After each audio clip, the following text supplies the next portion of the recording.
ஜனநாயகனை பத்தி பேசி பேசி எல்லாருமே இப்ப வாயை மூடிட்டாங்க பாருங்க. ஆனா ஜனநாயகன் ரிலீஸ் ஆகாத போதும் ஜனநாயகப்படி விஜய் வாயே திறக்காமல் மௌனமாய் இருக்கிறது சந்தேகத்தை ஏற்படுத்துதுன்ட்டு மக்கள் பேச ஆரம்பிச்சிட்டாங்க. விஜய் எப்படியாவது வளைச்சு விடலாம் என்ற நோக்கத்தோடு இத்தகைய தொந்தரவுகளை கொடுக்கறாங்களா அப்படின்ற கேள்வியே நமக்கு வருது பாருங்க. நடிகரும் தாவேக தலைவருமான விஜய் நடிச்சிருக்கக்கூடிய ஜனநாயகன் திரைப்படம் சென்சார் சான்றிதழ் கிடைக்காததால திட்டமிட்டபடி ரிலீஸ் ஆகலை. எப்போதான் ரிலீஸ் ஆக போகுதுன்ற விஷயமும் நமக்கு தெரியல.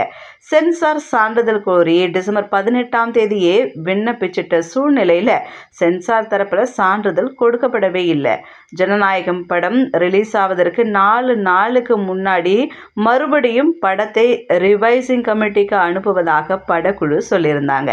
இதனால் ஜனநாயகன் படக்குழு நீதிமன்ற படியே ஏறிய போது ஜனவரி 9ஆம் தேதி ரிலீஸ் செய்ய முடியல. இதனால இந்தியா முழுவதும் முன்பதிவு செய்யப்பட்ட சுமார் 4.5 லட்சம் டிக்கெட்டுகளுக்கான பணத்தை திரையரங்க உரிமையாளர்கள் திரும்ப கொடுக்க வேண்டிய சூழல் ஏற்பட்டது. அதே போல நீதிமன்றம் யுஎஸ் சான்றிதழ் அளித்த போது சென்சார் தரப்புல மேல்முறையீடும் செய்யப்பட்டது.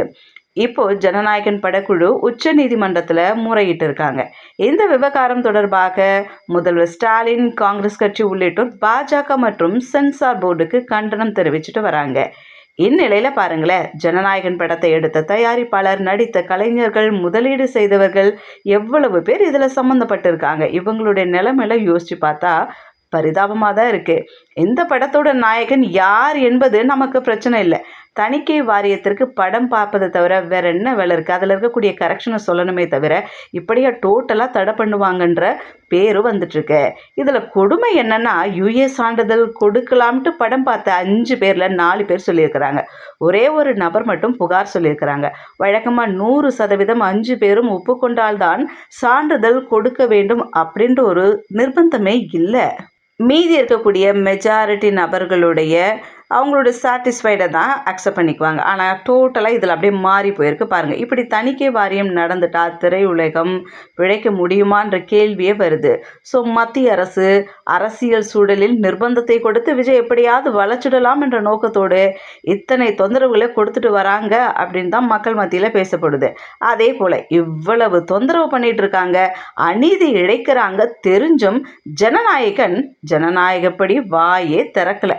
கருத்துரிமைக்கு எதிராக தணிக்கை வாரியம் இருக்கு, பாஜகவின் ஆயுதமா சென்சார் செயல்படுது என்றெல்லாம் நாம தான் இங்க பேசிட்டு இருக்கோம். ஆனா சம்பந்தப்பட்ட கதாநாயகன் வாயை திறக்காமல் மௌனமாய் இருக்கிறது என்னமோ மக்கள் மத்தியில பெரிய சந்தேகத்தை தான் ஏற்படுத்துது. பார்க்கலாம் என்ன பண்ண போறாங்கன்ட்டு.